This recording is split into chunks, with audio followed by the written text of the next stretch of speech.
It is in a session with the media fraternity where lawmakers under the banner of the African Parliamentary Network expressed their concerns over the bill fronted by Homabay Township MP Peter Kaluma, which proposes to remove Section 64 from the Chapter 6 of the Constitution relating to matters national ethics.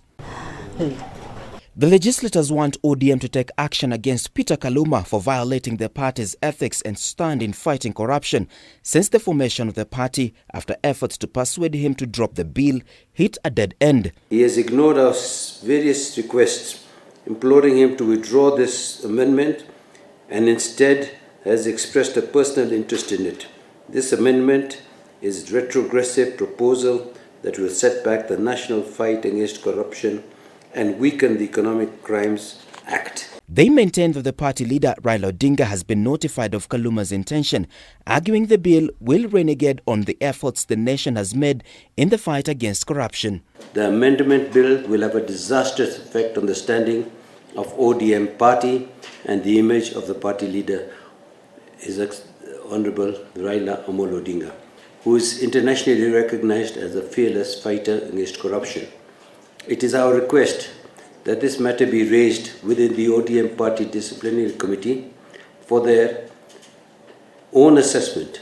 In the amendment bill, now on its first reading and expected to be taken through public participation exercise, Kaluma wants amendments to the law targeting Chapter 6 on integrity and watering down the Anti-Corruption and Economic Crimes Act of 2003 by completely removing Article 64, which prevents persons of corruption and economic crimes from participating in leadership or holding public offices. Proposed amendments, if passed, risk retrogressing our efforts in combating corruption and violating Kenya's constitutional principles and international commitments. A story will be told of how Kenya had corrupt leaders who actually were the deterring factor for Kenya's prosperity. According to the amendments fronted, those convicted of corruption issues will have the right to return to leadership or even hold public offices after 10 years. Kaluma argues that his reasoning has been motivated by the fact that the person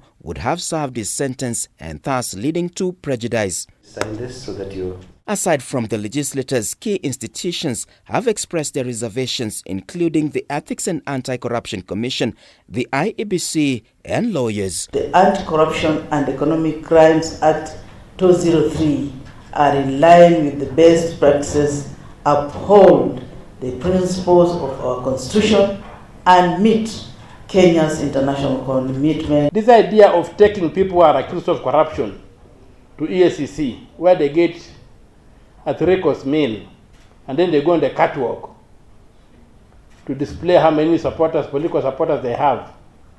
I would not entertain it myself. I would rather that anybody accused of this thing should be given to the OCS.